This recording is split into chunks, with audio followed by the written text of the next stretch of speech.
Hi, everyone. Judge Andrew Napolitano here for Judging Freedom. Today is Wednesday, July 31st, 2024. Colonel Douglas Macgregor joins us now. Colonel, I missed you while I was away. 2 very quiet weeks, sure, but a lot to talk about. Some of the events that happened while I was gone and while we were both off air, and some more recent. But thank you for your time, sir. Very much appreciated. Well, let me say that I absolutely do not believe you. I think that you cruised comfortably on Lake Como, kicked back on the beach, sat in your villa, and did not give a single thought to me. But, thanks. I wish that I had that luxury, but events are the things that control us, as Mark Twain once said. Colonel, this afternoon, Prime Minister Netanyahu addressed the Israeli public. Well, it was this evening, Israel time, boasting about chopping off the heads, metaphorically, of Hamas and Hezbollah. Well, the IDF hasn't directly taken credit for the assassination in Beirut and the assassination in Tehran. It's obvious that they did this because they're boasting about it. How can a mediation aimed at a ceasefire succeed when one side murders the chief negotiator on the other side? The simple answer is it cannot. And I don't think that's accidental, because I don't see much evidence that Mr. Netanyahu and his government are interested in peace of any kind. They're interested right now in exploiting what they consider to be their strategic superiority that results in large part from the unconditional backing they presumably are going to get from us.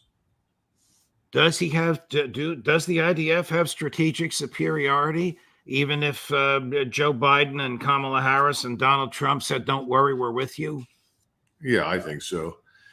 First of all, there's nobody else in the region that really has an air force that can possibly match the Israelis in terms of either technology or performance. You'd have to turn to European states, Russia, perhaps China. I don't think the Turkish Air Force is in the same category. But as we both know, there has been a paradigm shift in warfare. We live in the age of missiles and precision strike and ISR dominance overhead and around the world. Those things are not necessarily entirely in Israeli hands. They certainly have no monopoly on it. So I think it's dangerous to do what they've done. But right at the moment, that seems to be designed to provoke the war that Mr. Netanyahu and his supporters want. Tell me if this is a fair summary of where things stand. The IDF is exhausted. It has failed to eliminate Hamas. It has failed to control Gaza. It doesn't want to fight any more wars. It's largely a reservist military. If all of that or most of that is true, are they in any shape to go into Lebanon? Well, I think there's a lot of truth to what you're saying. But remember, when you talk about the Israeli Defense Force, yes, you're right. It's essentially a large version of the U.S. Army National Guard. These are citizen soldiers. You say reservists. I think that's accurate. They have sustained a lot of casualties. There are all sorts of numbers going around. Obviously, nobody on either side of the equation right now in the region has any interest in telling the truth. But the Israeli ground force, I think, has the expectation that the Israeli Defense Forces Air Force will strike decisive blows that will make their progress on the ground easier in southern Lebanon than it might otherwise be. And I've mentioned before, I think that they're quite prepared to use tactical nuclear weapons in southern Lebanon. Does the Iranian military have sufficient drones and missiles and other projectiles with which to cause grievous injury to the Israeli military and the Israeli state? Oh, yes. I don't think there's any question about that. And what's really, truly dangerous at this point is that a lot of the Israeli population in the north, as well as in the south, has been withdrawn into central Israel, which means that you now have a higher concentration of population with the kind of density that presents your opponent with an opportunity to kill large numbers of Israelis. So yeah, I think that the Iranians have plenty of missiles, really, which is what you're talking about, not just drones, to the point where they could exhaust any air defenses and do enormous damage. Now, of course, the question is, will the Israelis wait for that? This goes into a discussion of preemptive warfare. The Israelis have done that before. It's not possible, depending upon what they decide to do in South Lebanon, that they strike first and hardest. Colonel, do we know who killed the Druze, the 16 Druze teenage soccer players in the Golan Heights? Does it make any sense that Hezbollah would have killed its own children? No, obviously that's not the case. And I think that increasingly is obvious. Was it an Iron Dome fragment, or was it the fragment of a Hezbollah missile that had been struck by an Iron Dome anti-missile? We don't know.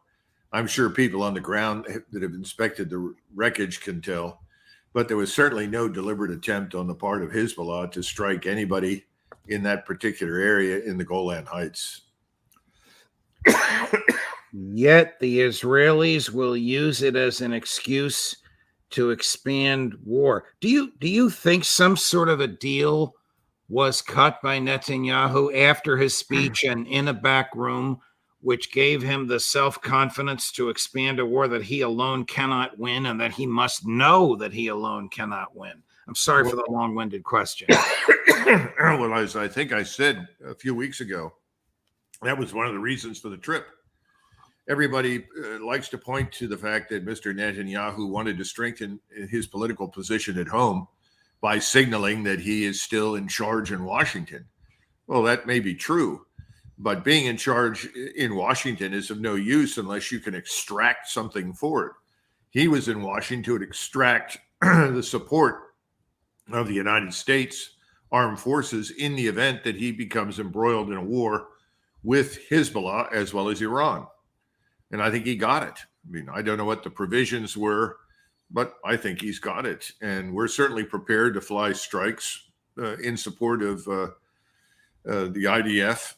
I wouldn't be surprised if we have strike packages in the Middle West, of bombers and so forth, ready to fly in that direction as well. So again, whatever we do will be air and missile oriented. What you will not see, we've discussed this before, is the arrival of large numbers of ground troops, simply because we don't have them to send. When you say air and missile, do you mean manned air? Do you mean pilots who could be shot down? Yes, absolutely. I think that you can expect that we'll have certainly naval air, in other words, carrier-based air.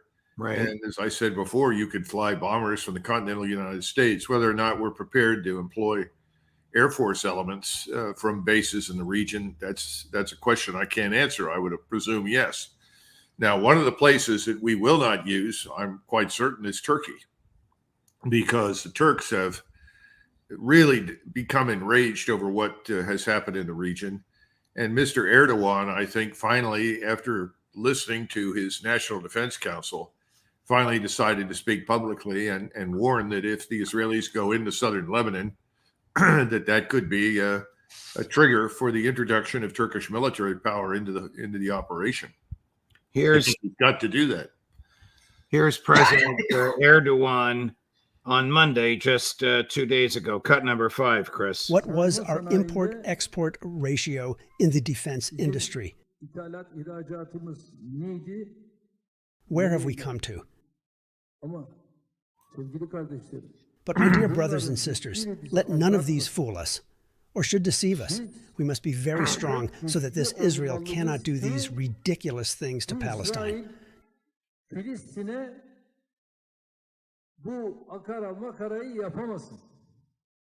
Just as we entered Karabakh, just as we entered Libya,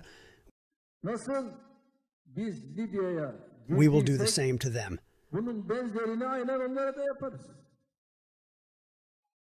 There is no reason for us not to. We only have to be strong so that we can take these steps.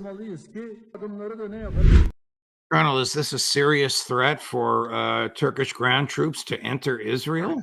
Well, let's back up a little bit and understand that to this point, Erdogan has turned out to be something of a blowhard. Right. And oil has continued to move through Turkey into Israel to fuel Israeli military power. So I think we have to look carefully at whether or not something has changed. And I think that the something that's changed is not what's happening in Palestine, because if he felt compelled to do something, he could have done something a long time ago. It's the possibility that Lebanon is destroyed in a major war with Israel. That would provoke massive exodus of people out of Lebanon, which of course is what the Israelis would like to see. But I don't think the Turks are willing to take any more refugees. They've already got a couple of million on their hands. I think that's the real question. What will they do? Well, he can put the fleet to sea. He can act decisively on Cyprus to ensure he's got a secure base there that he can use. And there's nothing to stop him from committing Turkish ground forces. But the problem for him is to move those forces through Syria to Israel, which is where they would have to go. And the Israelis obviously have perfect visibility over Syria and can do a lot of damage to his forces if they try that. So you're talking about a very complex operation if he's actually going to challenge the Israelis in Lebanon. It's not just Lebanon, it's going to involve the whole region. Let's go back to your comment a few moments ago about the use of American naval-based air power. Can the Iranians, can Hezbollah sink an American aircraft carrier? I think it could be done, but I think we need to keep something in mind. We can place those carriers far enough out of range that they could potentially launch aircraft against targets in Lebanon and do so without fear of losing the carrier. Now, I don't know what the exact ranges are. They certainly can range to the Eastern Mediterranean with the missiles that they have. They are precise, and they will have the benefit of satellite-based guidance and support, intelligence, and so forth. But one of the things that people don't understand about carriers is sinking it is not the principal challenge with a carrier. What you really want to do is damage the flight deck. If you damage the flight deck, you put the carrier out of business. It doesn't matter what the carrier does at that point. It can't launch aircraft. In addition to that, if you can damage the carrier such that it ends up dead in the water, that's even better, because then other ships will come to its aid, and then you have a much better target array and the opportunity to do even more damage. I'm sure all of these things are being carefully considered. Colonel, what does Israel accomplish other than a PR victory by these targeted assassinations? Isn't it like whack-a-mole? I mean, you assassinate one leader and another one, maybe younger, maybe more passionate, maybe more fierce in his opposition, will replace him? Well, this was the argument against killing General Soleimani, who Right. headed the Revolutionary Guard Corps. He was killed while he was visiting in Iraq. Some people next to him were killed who were high-ranking Iraqi militia leaders. We decided to do that, I think, really because Mr. Netanyahu insisted upon it. And ultimately, President Trump bent to the will of the Senate and other Israeli supporters. I think it probably cheered everybody up in Israel. They thought they'd won a great victory. Now, I'm asking you, is there any evidence that killing Soleimani has made any difference to the growth, development, and expansion of Iranian military power? None that I know of. So you've answered your own question. These assassination missions don't have the desired effect. If anything, they tend to strengthen resolve and opposition against you. So no, I don't think it makes any sense, other than to signal we're really not interested in a peace deal that doesn't meet our demands. And our demands are everybody in Gaza leaves or is killed. And ultimately, we want to do something similar in Palestine. And oh, by the way, if you're south of the Litani River in Hezbollah, you're going to be destroyed. And I think that's the message they're sending. So it's not going to change anything except to make a war almost inevitable. Does Israel care that the ICJ ruled that its occupation of the Golan Heights and the West Bank is contrary to international law? No, absolutely not. The thing to keep in mind is this: when those wars ended, it made a great deal of sense for the Israelis to hold on to the Golan Heights. I don't know if you've ever been there, but if you go there, you understand strategically, it's like a sloping hill that rushes from Damascus down to Israel. And then all of a sudden, you have this great rise, which we call the Golan Heights, in front of you. And on one side, you have mountains. On the other side, you have low hills. So it's a very strategically commanding position. If I were an Israeli, I would never give it up.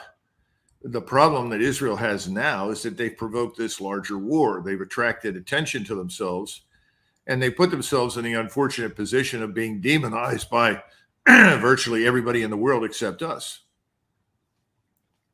Does Netanyahu, as far as you understand, recognize the danger of attacking Hezbollah and likely bringing Iran into the fray? And does he fear that behind Iran might be Vladimir Putin? Well, the answer to the first question is absolutely yes. The Israelis know this. They know that Hezbollah will be the toughest fight of their lives, which is why I think that they would be prepared to use tactical nuclear weapons against Hezbollah. And that will do a lot of damage. Now, consider that many of the Hezbollah fighters and their capabilities are below ground. They're not obviously on the surface. Can they withstand that kind of detonation? I don't know. I can't evaluate that. I suspect in some areas, yes, and in other areas, no. But that's the sort of preparation, or its equivalent in conventional terms, that you will see before any IDF ground forces go in to theoretically clean out whatever remains.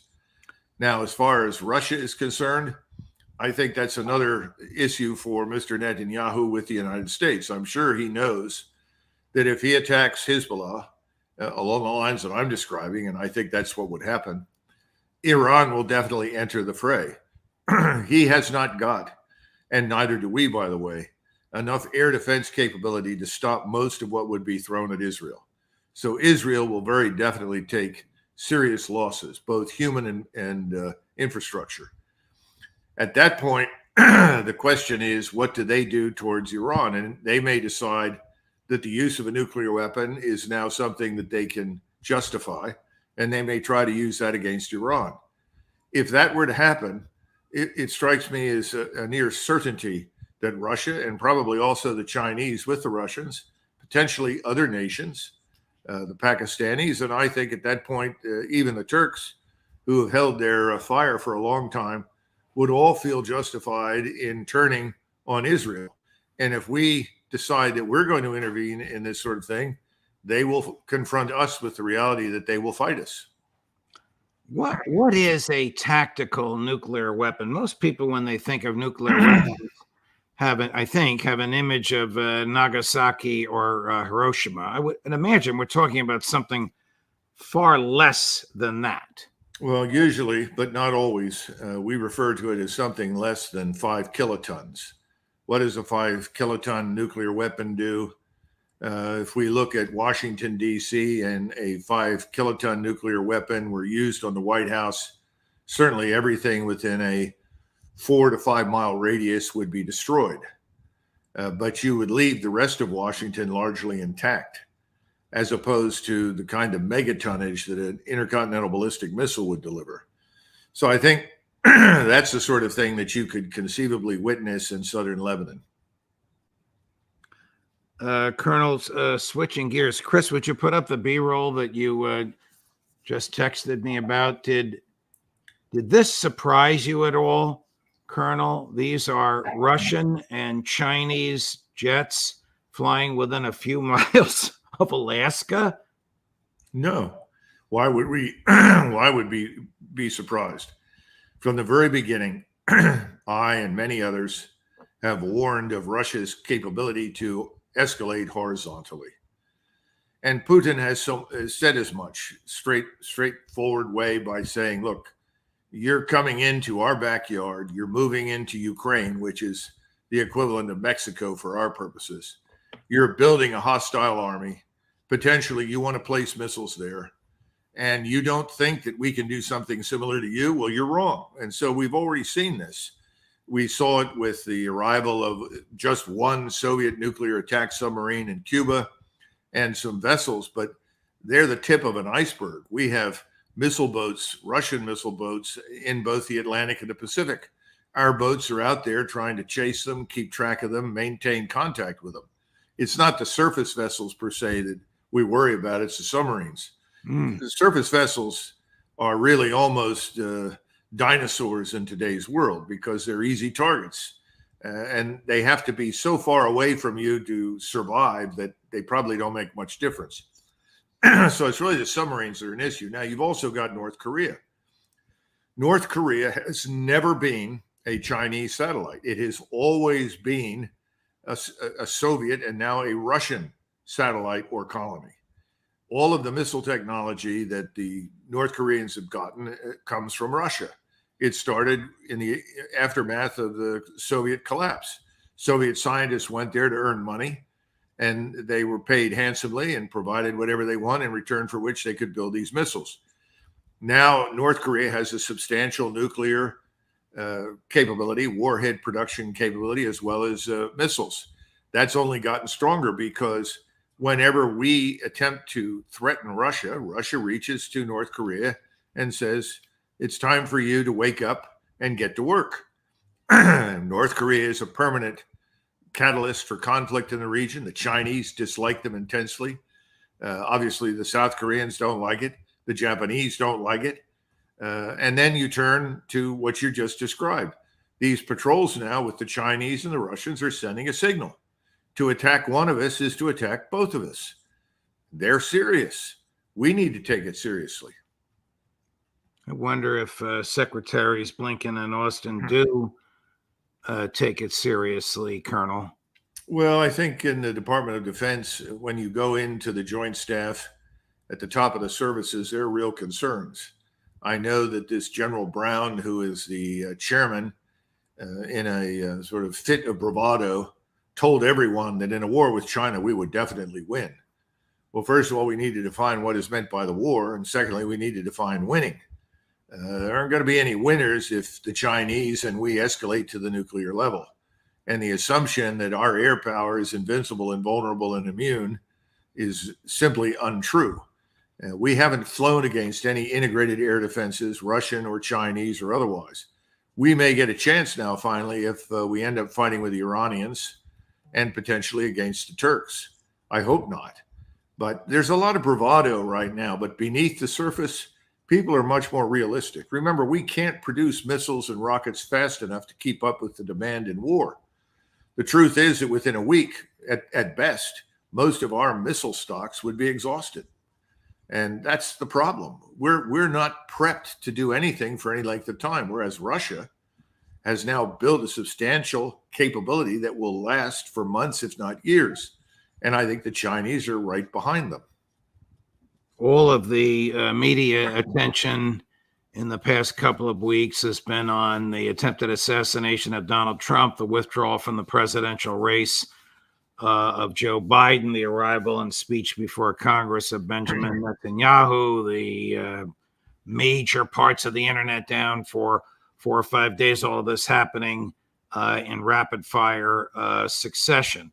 What is happening in Ukraine? Are the Russians continuing to march largely unimpeded westward? Are they continuing to kill large numbers of Ukrainian soldiers? Well, the losses remain what they were the last time we spoke, roughly 1,500 to 2,000 Ukrainian soldiers a day. Wow. Perhaps half or more of that killed.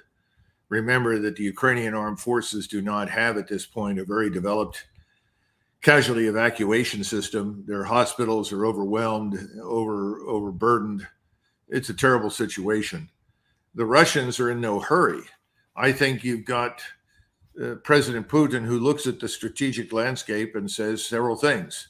First of all, Europe is falling apart. It's only a matter of time until the insane ruling elite, the globalist elite, if you will, that has dragged Europe into this abyss that we've created for them, is gone. If you wait long enough, you're going to see new governments emerge in Paris and Berlin and so forth. This is going to happen whether the CIA and MI6 want it to happen or not. It could even happen in London. Certainly could happen in Scandinavia and other countries. So that's part of it. The other part is there's an election, at least in theory, that's going to happen in November. The Russians don't understand our political system, nor do they understand how hopelessly rigged and corrupt our voting system is. But I think they're going to take the position, well, why don't we wait and see who comes out on top in November, and we may see a change of direction in the United States or Washington. Of course, that's problematic. Then the third thing is, remember, the Russians don't want to rule Ukrainians. I mean, if they have to cross the Dnieper River and head west, they can do it. There's certainly nothing to stop them. But that means that they've got to go in and eventually take at least administrative control and responsibility as a government for Western Ukraine. They don't want it. They don't want anything to do with it. They know the Ukrainians don't want them, and they don't want them. They're sitting on the terrain right now that is overwhelmingly Russian. That's what they've done. They want to consolidate that. They want to make it part of Russia because the people there are Russians. They went in to liberate them from the oppressive Ukrainian government. So it's a kind of interesting situation where you have the reluctant victor and the unwilling conqueror.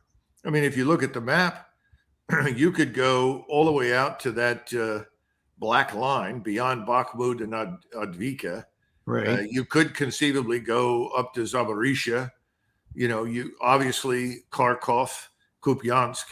But when you go much further, you're overrunning Ukrainian areas where the people really are Ukrainian.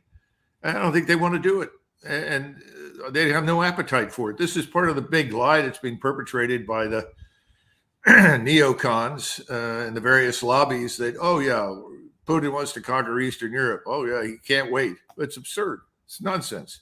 It's expensive. It's unnecessary. It's counterproductive. Chris, put the map up again. Can you make a fair argument, Colonel, that the Russians have virtually come very close to achieving their end goals already? Oh, I think so. I mean, the only things that remain for them really are Odessa and Kharkov, because those are two historically Russian cities with large Russian-speaking populations. And they would like to see those back under Russian control. And up until recently, there was some discussion of a willingness to negotiate over Odessa. Again, we assume that if the Russians control Odessa, that nothing can move in or leave Odessa from Ukraine. And I don't think there's any particular interest in that. They would like to see this neo-Nazi fascist regime steeped in corruption removed from Kiev. They have not wanted to go in and do it themselves. They would prefer that the Ukrainians dispose of these people the way the Italians disposed of Mussolini. That may yet happen too. We don't know. Anything is possible at this point because the government in Ukraine is on its last legs. The Ukrainian nation is dying, frankly. They have no more men to spend, and dragging them back from overseas is not working very well. Governments around Ukraine are unwilling to become press gangs for this corrupt Ukrainian government. So right now, I think Mr. Putin wants to wait. If he's pushed hard, he'll move. But this doesn't make any difference to Russian responses to what might happen in the Middle East. And I think it's a mistake to assume that we have somehow or another tied down the Russians in a way that makes it impossible for them to intervene decisively on the side of Iran or even Turkey if Turkey were to enter the fray. That's a mistake. They could, and they will. Here's what the British military thinks of the state of affairs in Ukraine today. It's a bit absurd, but I'd like you to comment on it. It's from yesterday, cut number 11. It's costing them over 1,000 troops a day. In the past 24 hours, the Russians have lost over 1,300 troops. They've lost over 28 artillery systems. They've lost over 12 tanks. And they're losing those sorts of numbers on a daily basis. And that is, frankly, unsustainable, no matter how big your military force is, no matter how capable it is. Do you agree with any of that? Not really.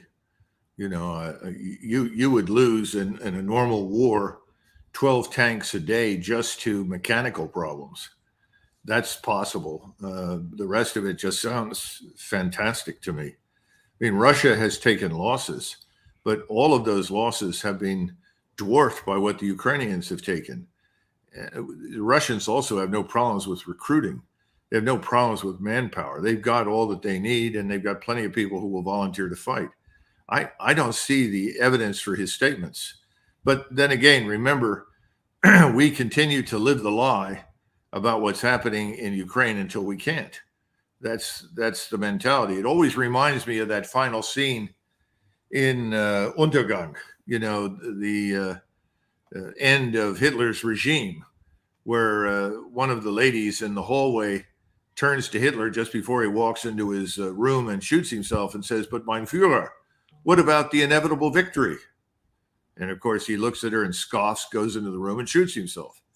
So I think he's in the same category with those foolish people that believed what they believed until the Soviet and American forces actually arrived in Berlin. Here's President Putin commenting on the Western buildup of missiles in Germany. I'd like you to pay careful attention to what he says at the very end. We will take mirror measures. Cut number 1. The situation recalls the events of the Cold War era. If the U.S. implements such plans, we will consider ourselves free from the previously imposed one-sided moratorium on the deployment of medium and shorter-range strike systems. We will take mirror measures for their deployment. I believe he's talking about the American and Western threats to use missiles that were once negated by a treaty until President Trump pulled us out of the treaty. And now he's saying we'll take mirror measures to resist it. What does he mean? Well, some of your viewers will remember the Intermediate Nuclear Force Treaty, which eliminated the whole Pershing II class of missiles and warheads. And we're in a similar situation. We're now threatening to deploy that kind of capability to Germany, potentially, I would say, also Western Poland. I'd be surprised if that were not part of it. And that reduces the flight time 10 to 15 minutes from those locations to the Soviet nuclear arsenal, and obviously to their early warning radars and other important military installations bound up with the Russian deterrent. And he's saying not, which I think is very important, not that we'll outbuild you and create a bigger, superior missile force. He's simply saying, we will match your actions.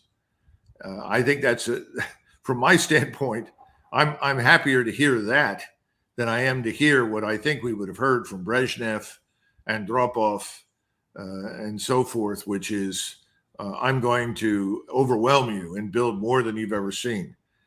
This is all tragic because it's all unnecessary. We destroyed the structure of arms control. Now, arms control was never popular with the neocons in Washington, D.C., who are always interested in bullying everybody and believe in overwhelming strength that can be employed at will. That's very dangerous, as you and I know, in the nuclear age. It's not a good answer anyway. But that's been the attitude among those who don't like arms control. Arms control in and of itself is never enough. You have to pay attention. You have to maintain surveillance. You have to maintain vigilance. You have to ensure that your capability is enough to deter. That's very different, though, from what we are talking about. We don't need that capability in Germany or Western Poland to deter anything. In fact, what we're doing is something that's very provocative that could result in not just what he's saying, but potentially a war that nobody really wants, no one in their right mind. So the structure of arms control is never enough on its own, and we understand that. But to throw it all out was never a good idea.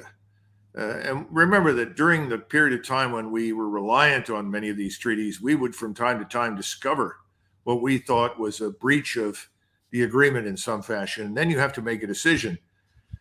Do I go ahead and protest this and then alert the Soviet opponent to the idea that we know about them more than they would like us to know? In other words, do we want to reveal that our intelligence, surveillance, reconnaissance complex is that good? And so many times we've overlooked their breaches. They've also overlooked ours.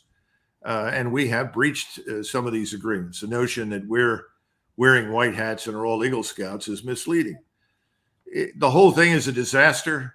It all needs to stop, but you can't get anybody in Washington to think that way because, again, Washington is donor-occupied territory. Everyone is being brainwashed anyway about the imminent threats that are presented that don't exist. And so everyone will ignore you if you suggest that this is a bad idea. But it's a very bad idea, and what's developing is extremely dangerous. Colonel Douglas Macgregor, a great conversation.